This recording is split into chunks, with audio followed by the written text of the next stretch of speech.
And we are live. Welcome to another episode of Mondays with Miko.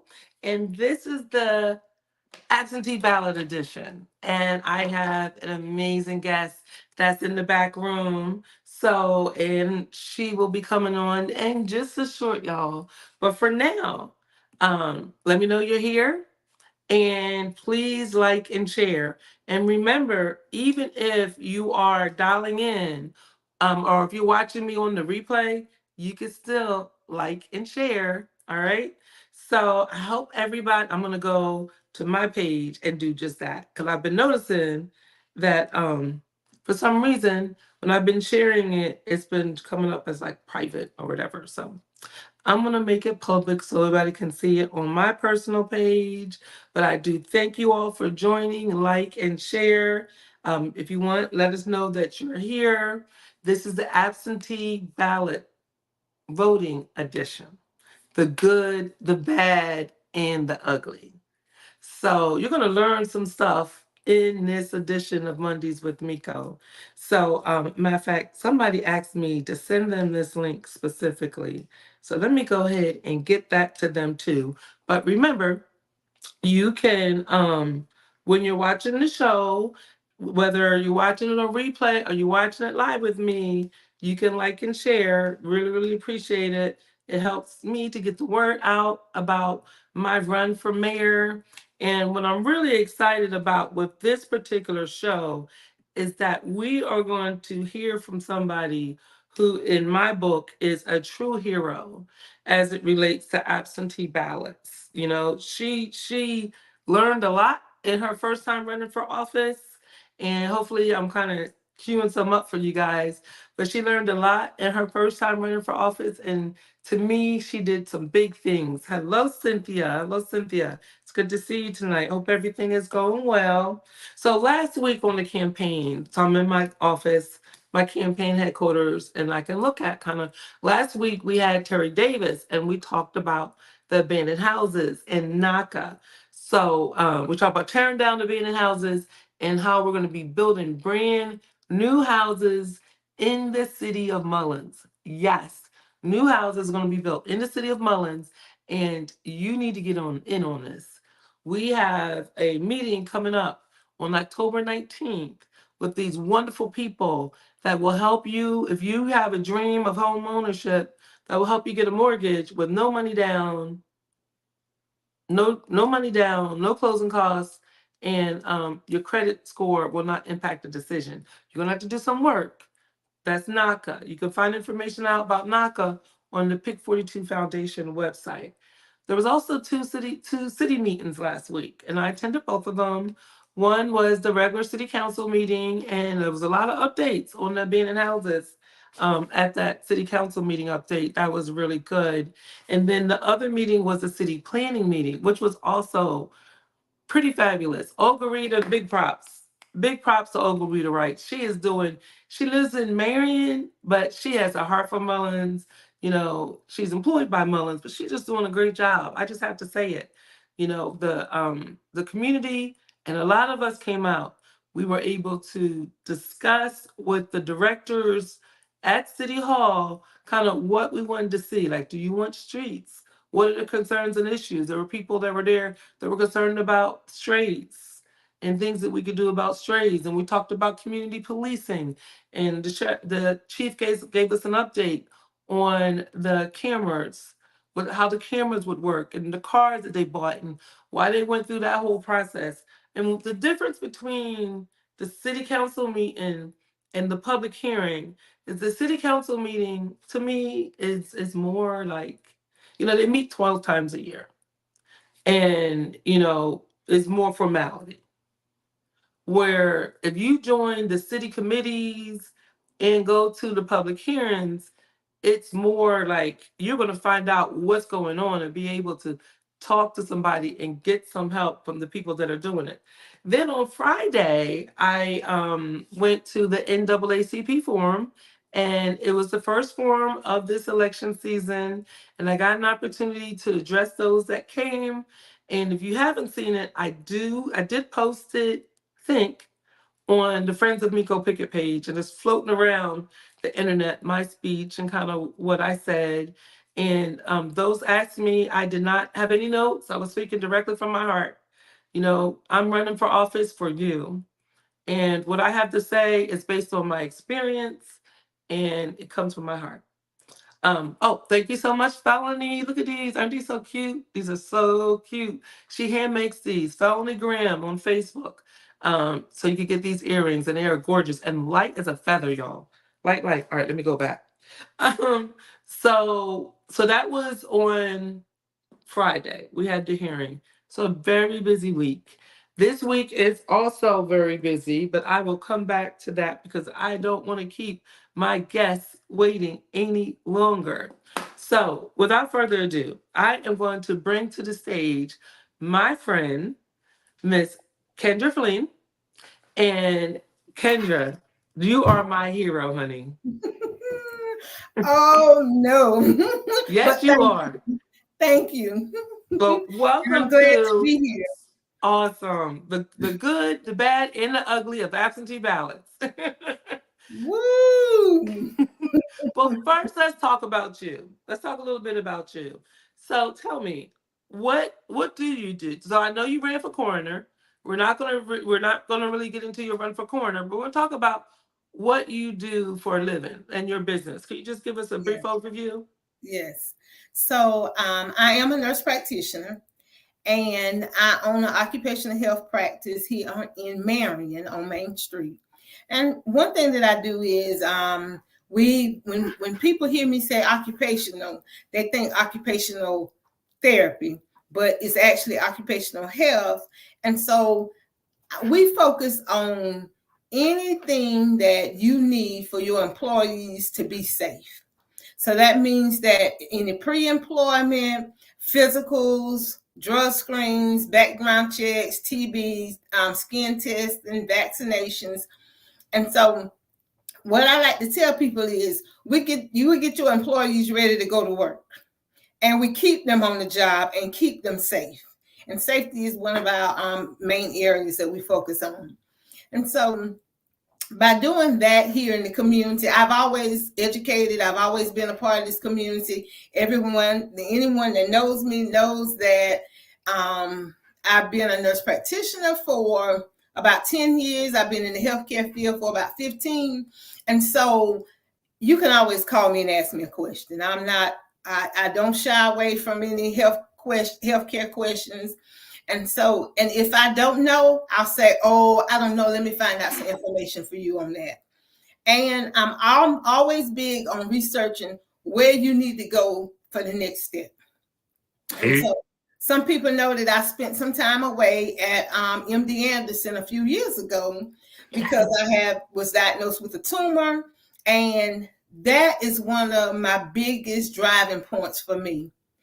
After being diagnosed with the tumor and being told that I was going to have a feeding tube, I was going to have 2 surgeries, I may have been an invalid. And I started researching and I was like, no, this isn't for me. That's not what I'm going to accept. So I ended up researched it, found the top 3 hospitals in the U.S., ended up at MD Anderson for 2 months. And that's where I received my treatment. And so not to be pushy, when I hear about people in the community that are sick or dealing with something, I may reach out and say, hey, let me know if it's anything I can do for you. And if you need any research, I don't mind researching. Call me and say, hey, I was diagnosed with such and such. Where do I need to go? Because the other piece of it is we have to realize sometimes that there are other treatment options outside of Marion, outside of South Carolina. And so we need to take a look at that when it comes to our health care. And so that's one reason that I focus and help with when it comes to healthcare. Wow, we can have a whole show on just that, especially with our outcomes. But we're going to Yes, get back to that. yes. All right, so let's just dive in. Pardon me. I got like how it went down the wrong pipe. All right. So just so you guys know, I'm here with Kendra Fling. And let me tell you, Marion County, Her picture was everywhere. It was everywhere. This sis had major, major, major, major hustle. And she showed us how to do it. You really did. So Marion County knows your name. And so for those that are outside of Marion County that are watching it, like she said, the coroner position is very important. It's a lot of responsibility that comes with coroner that is beyond, kind of what you would think of, like just pronouncing somebody dead. Yes. So let's talk about in that race, there was absentee ballots. There's three ways people can vote: absentee, early vote, and election day, if we just want to boil it down. Yes. Yes. So here we're talking about absentee, and the topic is the good, the bad, and the ugly. Let's start with the good. So Kendra Fling, what is good about voting absentee in any election? Well, the good thing about having the option to vote absentee is that it gives individuals who may not typically get out to vote an option to vote. It gives them the opportunity. You have some people that are homebound. You have some elderly that may have some difficulty getting to the polls. You have people that have an issue with transportation. You have individuals that may work out of town. And so this is an option for them to be able to vote, because and absentee ballots have actually been around since the 1700s. So in the Revolutionary War, the soldiers wanted to be able to vote. They went and they wanted to be able to cast their ballots, but they knew they couldn't be there on election day. So the system was created for absentee ballots, and so that they could vote and still be away at war and still get their votes counted. So that's the good thing about it. It's for individuals that have to use it. When we think about it, it's like, wow, you're talking about the 1700s. That's way before women had the right to vote and people of color had the right to vote. Yes. The vote meant that much to the white men who were able to vote. They needed to make sure they can vote while they were fighting the war. That's incredible. Mm-hmm. That's incredible. Mm-hmm. So and the process can work, right? It can. And we're going to get into how the process itself. Now, what about the bad? What can go wrong if you, because let me just back up real quick. When should somebody vote absentee? In your opinion, under what conditions should they vote absentee in 2024? So there are some guidelines when it comes to voting absentee and when it comes to the state of South Carolina. Those should be individuals that are homebound. Most of them, they're over the age of 65 is a requirement, may work out of town. And so that system is there, but it's not being followed. Because at this point, anyone could call and say, I want to vote absentee. Why? Well, nobody asks why. The other thing is, if you have a healthy 30-year-old that doesn't go to work, why do they want an absentee ballot? Why they can't go to the polls and vote on election day or go in early vote? So you have that population, you have those individuals that are voting that really don't meet the requirement to request an absentee ballot.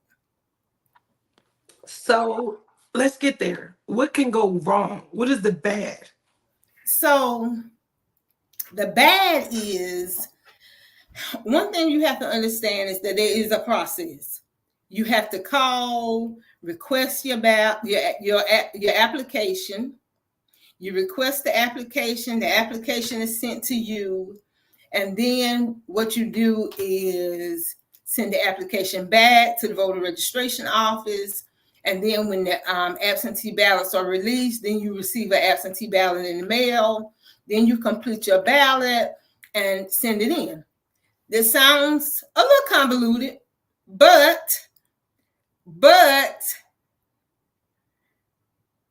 A lot convoluted.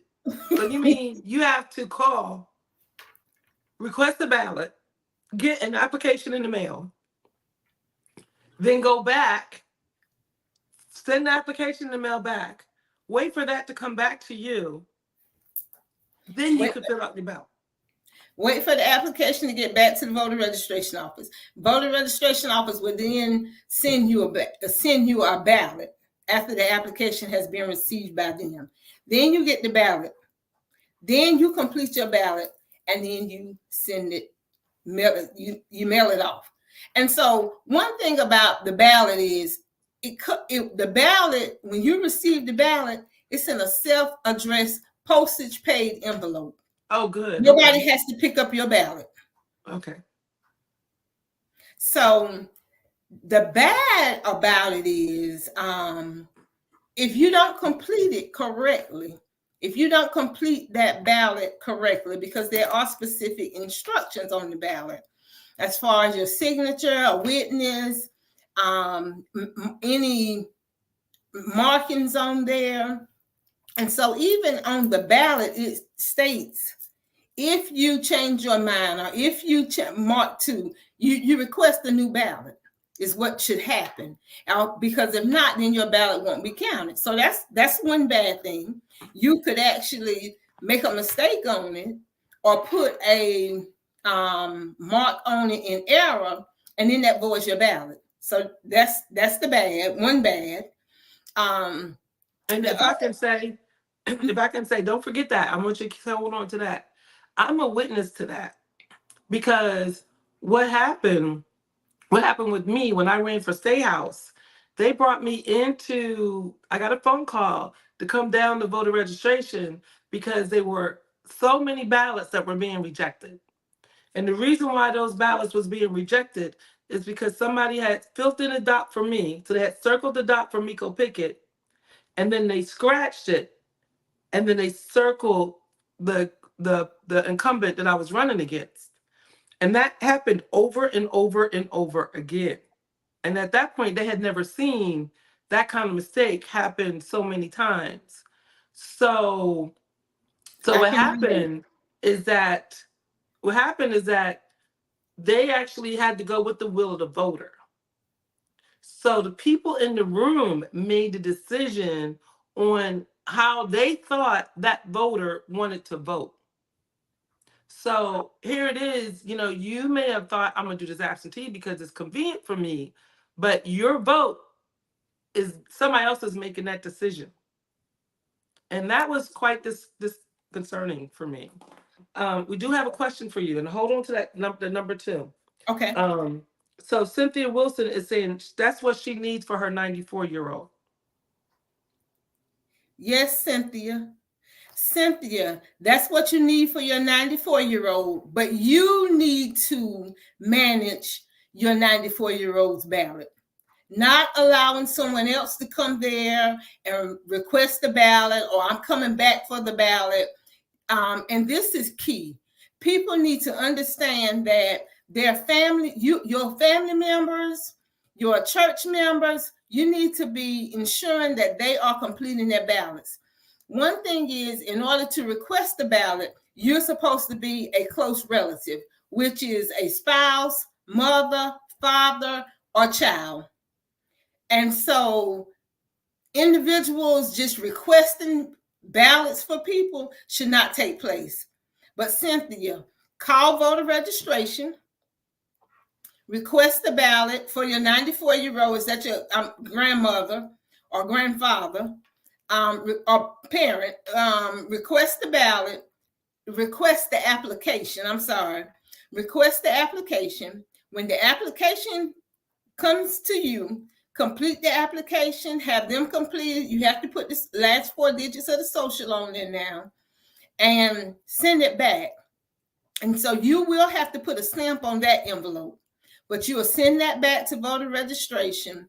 And then when absentee ballots are released, you'll receive the absentee ballot in the mail. You help your loved one complete it and put it back in the mail. You can put it back in the mail, or you can walk it into voter registration. But I will tell you, if you walk it into the voter registration office ask them, make sure that you make a note of who's receiving your ballot. Because in some instances, the ballots were not recorded when they were walked into the voter registration office. So you make sure you make note of who's receiving your ballot, what date and time it is, so that if anything comes up about it, you're able to say, I put my ballot in the hands of. The other thing is, when it comes to the absentee ballots, you can track your ballot. Oh, how do you do that? So go to scvotes.org. Mm-hmm. And there is a section there. You can click the tab that says absentee ballots. And when you click on there are several entries there. And one of them is tracking your ballot. So you can go there, you can track your ballot, you can see when your ballot was scanned, where it was scanned, and when it was received in the voter registration office. Okay. So when I announced you, thank you so much for that. And thank you for your question, Cynthia. And if you need any help with that, you can call the voter registration office. Their number is right there on the Zoom right there on the screen. So when I announced her, I said she was my hero. And let me kind of back that up. Is that, running races, getting involved in politics and standing up and saying, I'm going to do this for the community. And, like what Ms. Fling said, this is her business. She really cares about the healthcare of the community. And one of the things that she did is she noticed that there was, and we're going to get into this, the ugly, that there was some ugliness that happened with the absentee ballots. And maybe 150 years this has been happening, and no one really understood or knew how to take it to that next level. Kendra Fling did. Kendra Fling contested her election, both her and Cynthia O'Ford. Kendra Fling had a hearing in Marion County that I think shocked the state. Right? Shocked the state. And this is where we're going to get into ugly, because Kendra brought witnesses that these things that she's saying, she has receipts. So Kendra, we do have, I want you to talk about some of those receipts, but I definitely want to do some shout outs here. Angel says, proud of you all. You have another fan here, my friend too, Lakeisha. So what's that, a nickname, Kendrosa? What's that? Kendrosa? So Keisha and I go way back to Francis Marion over 20 years ago. Yes. Awesome. Cynthia says, thank you so much for the answer to the question. And Greg Thompson says, I respect and appreciate these ladies. Thank you so much, Greg. So now we're going to get into the ugly. No, well, hold up, Miko. We didn't finish. We still have one bad. Oh yeah, one bad. Yeah, one bad. And so the other bad is when you miss the dates. Oh. So there are specific dates that you have to, and Cynthia, make sure tomorrow you call voter registration office. I can't tell you off the top of my head. I cannot remember. But tomorrow you call and make sure that you meet the deadline on the dates, because there's a date that you have to request the application by. They have to October 15th. Okay. So they have to October 15th to request the application, and the application must be returned by October 25th. There you go. So remember October 15th and October 25th are dates that you need to remember, and then you'll get the ballot. And the other date that you need to remember is when you need to have that ballot back in. And what I suggest is the day the ballot arrives, you sit down with your 94-year-old, complete the ballot, and put it back in the mail that day, or take it to voter registration.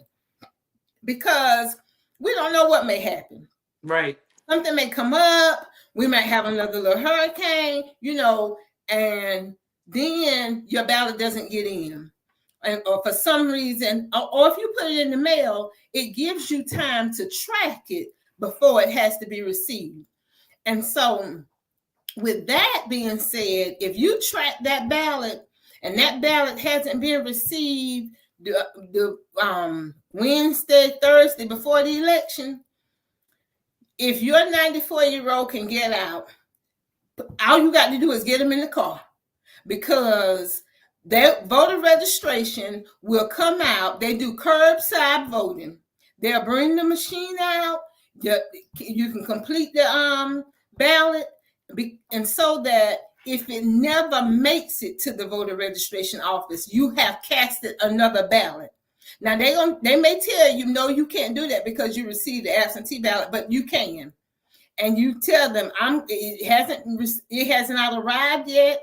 We put it in the mail 2 weeks ago. It hasn't arrived, and we want to go on and cast another ballot.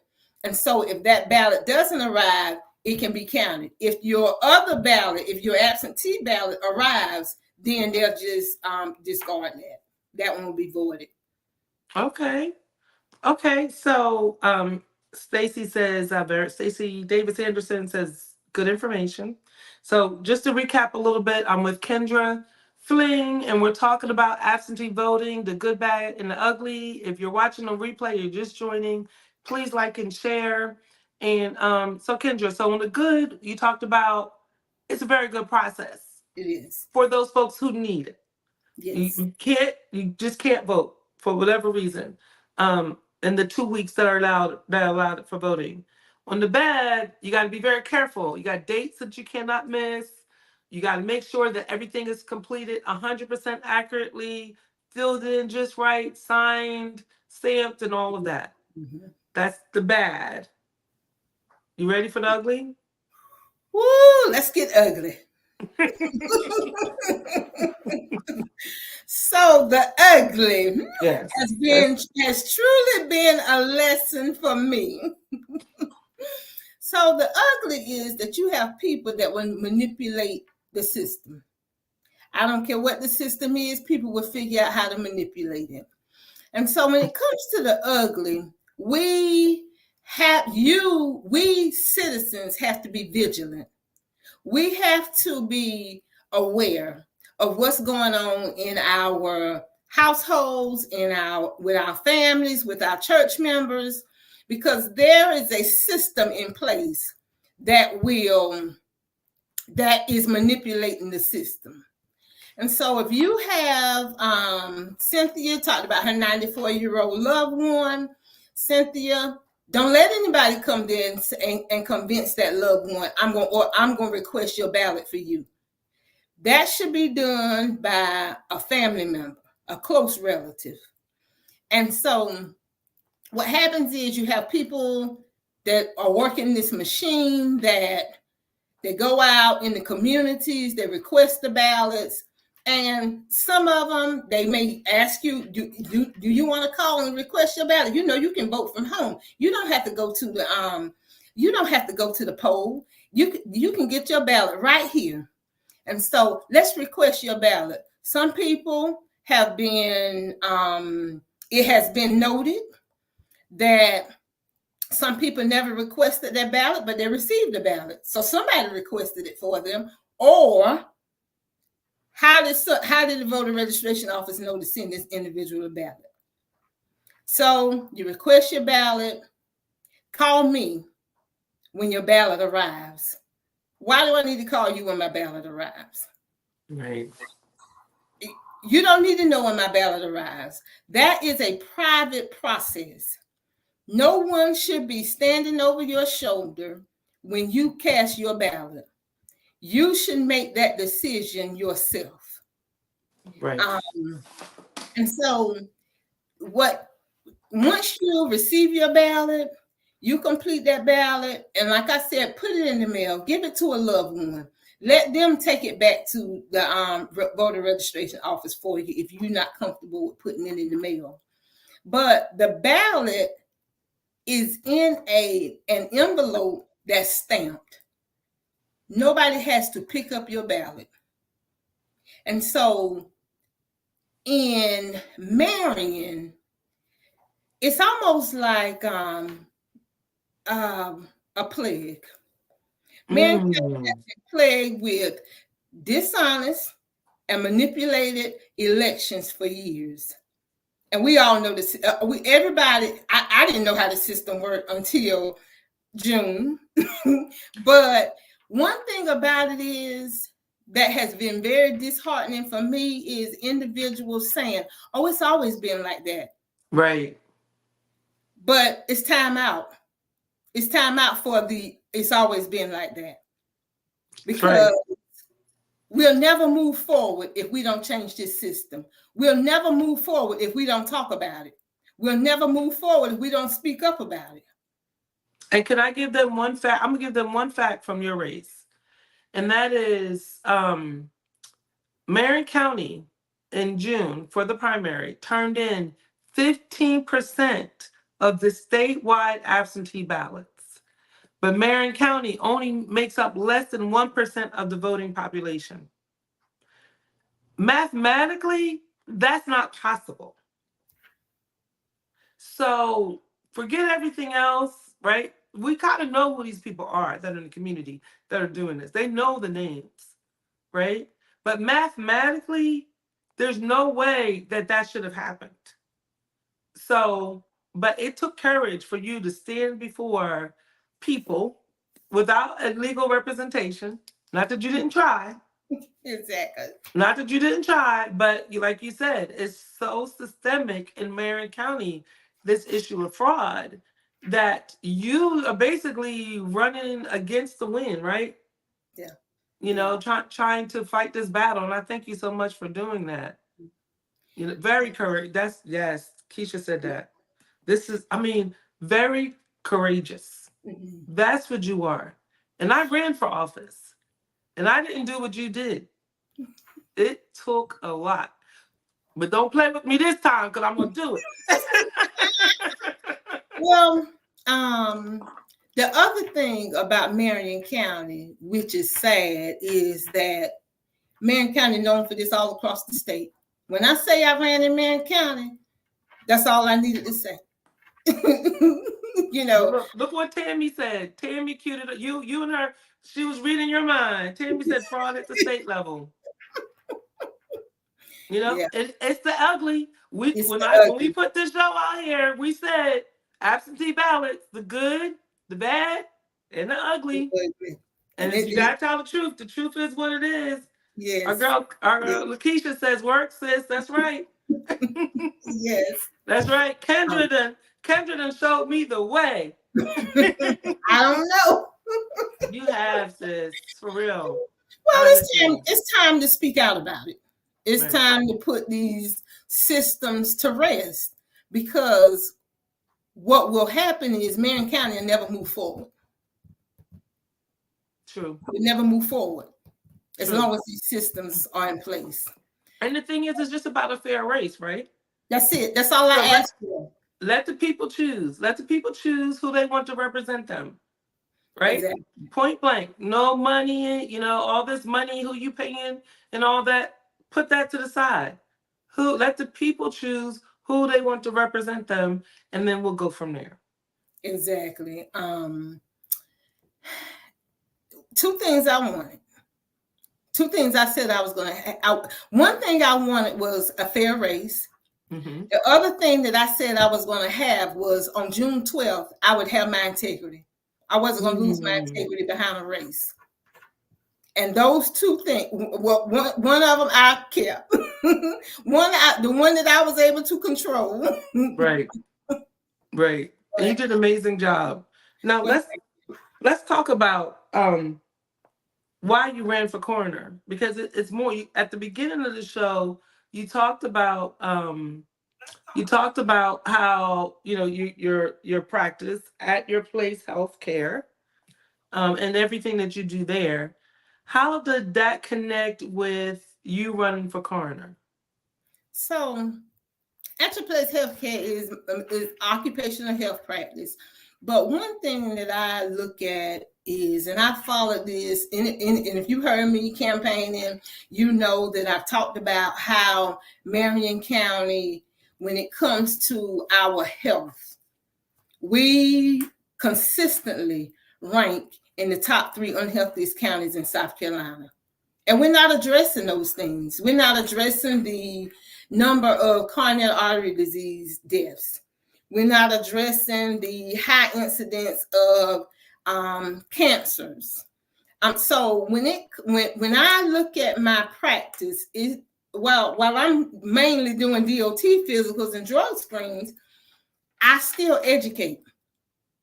I'm educating the community on how you can manage your blood pressure, how you can manage your diabetes, when you should be getting screenings, when you should be talking to your healthcare provider about an early screening. And so all of that plays a part into my practice and what I do here in Marion County. And how I want Marion County to reduce the deaths. It's all about reducing the deaths. And so, but the biggest thing about that, the biggest piece about that is we have to educate the public.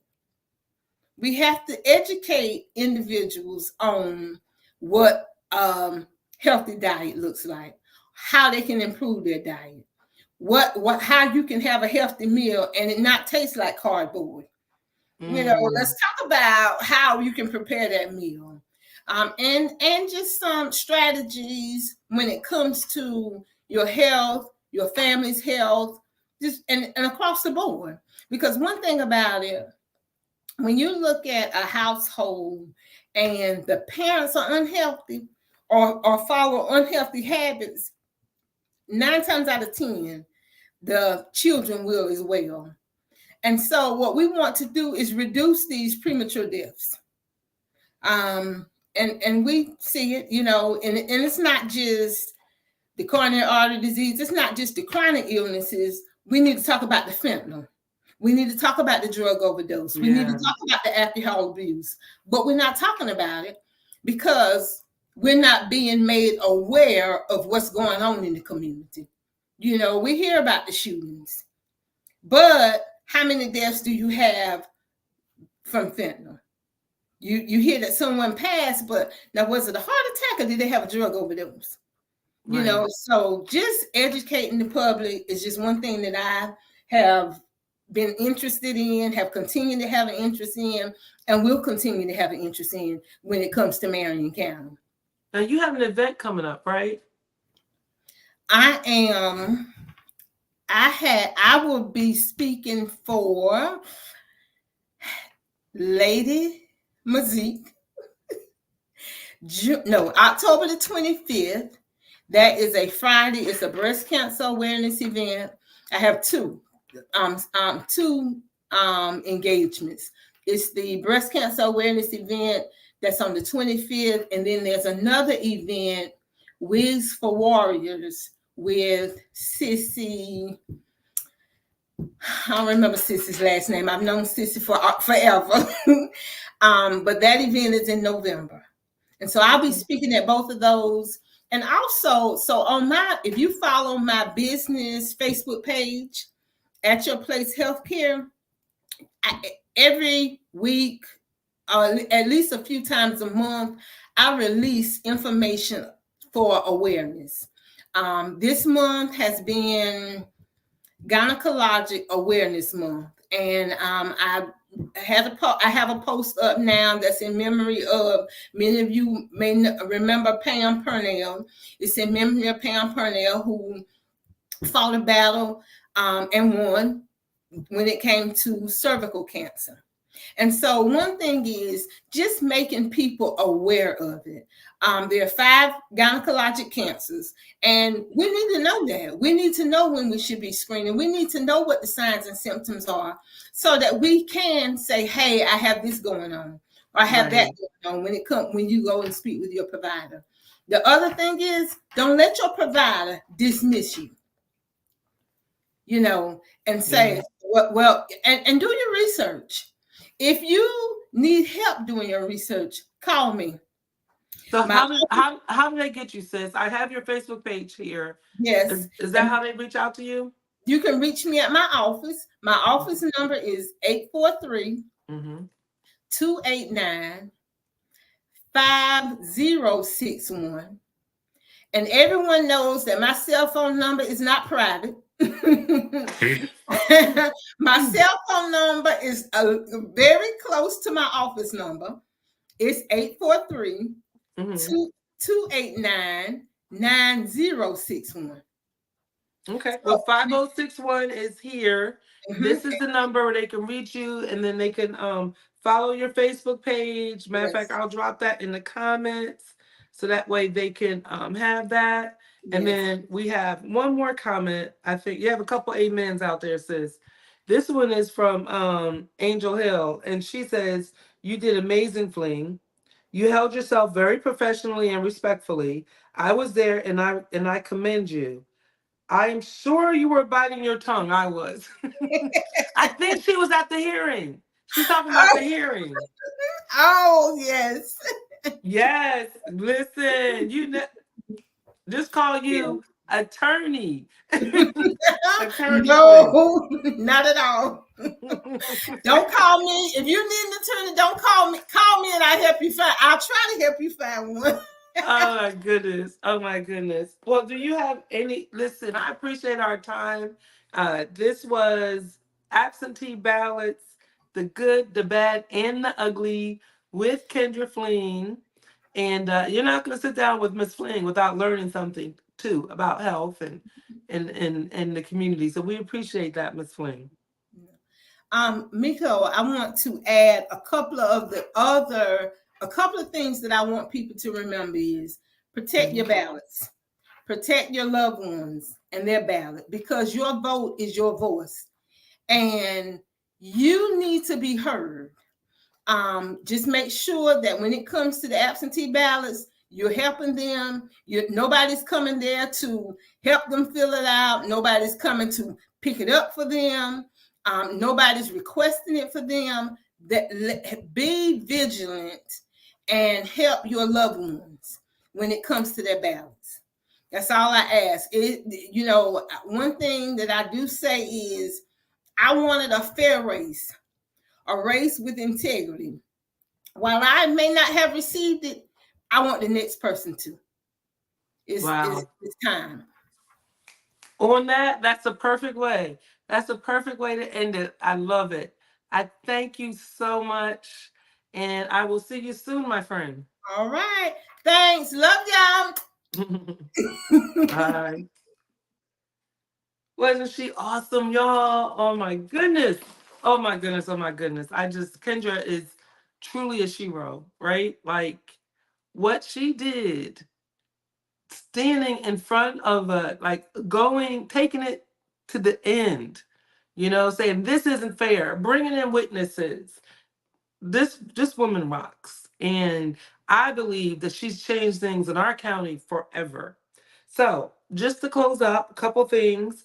Mount Olive is having, and Mullins is having a revival on Tuesday and Wednesday. The revival starts at 7 o'clock, I believe.